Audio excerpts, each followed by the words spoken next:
최근 통계청이 발표한 통계, 그러니까 1분위 소득자와 5분위 소득자 간의 소득 격차가 커졌다 하는 그 통계 지표를 바탕으로 해서 소득주도 성장 정책을 폐기해야 된다는 그런 다소 억지스러운 주장들이 있어서 좀 말씀을 드리고자 합니다.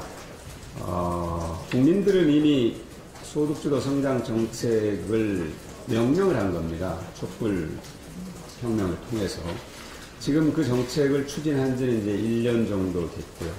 예산을 제대로 반영하는 것은 사실은 내년 예산부터 반영이 될 겁니다. 물론 소득주도 성장 정책과 관련해서 여러 정책들이 있었죠.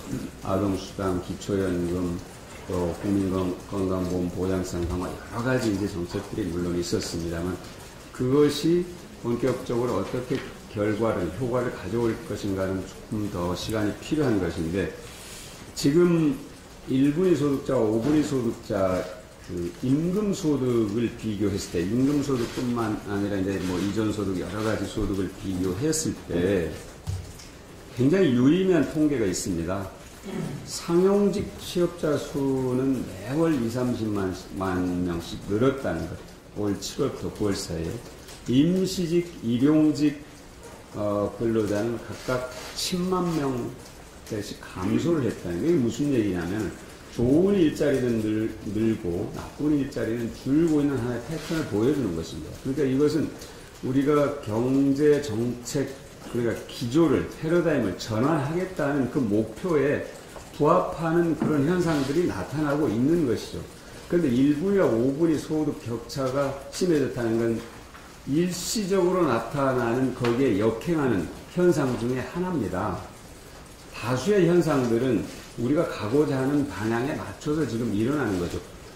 소득이 동반 상승하고 격차 해소가 줄어드는 것이 같이 발생하면 좋지만, 소득이 상승하는 2, 3, 4분위, 2, 3, 4, 5분위가 있고, 소득이 다소 일시적으로 주는 1분위가 있는데, 1분위와 5분위 비교만을 갖고 이 정책을 폐기하라고 얘기하는 것은 무리다는 말씀을 분명히 드리고요.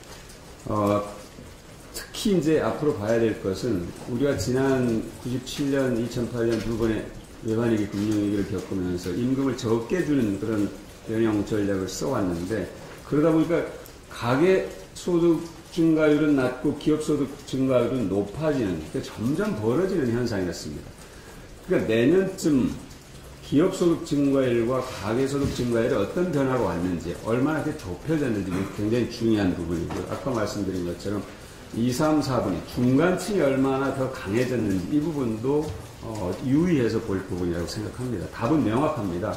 1분위 소득자들의 소득을 늘려주는 것인데요. 이것은 뭐냐면 소득주도 성장 정책을 보강해야 될 지표지, 1분위 소득자가 소득이 5분위가 줄어들었다고 해서, 커졌다고 해서 소득주도 성장을 폐기하라는 것, 다시 과거로 돌아가는 거거든요.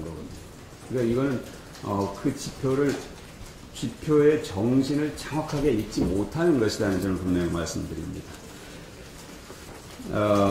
이제 그동안 양극화가 고착되고, 또 경제 장기 어떤 성장 둔화 이런 것들이 고착되면서 나타나는 현상인데, 어쨌든 방향이 국민들이 명령하는 것이고 맞는 것이기 때문에 흔들림 없이 추진해 나가야 한다는 점을 말씀드립니다.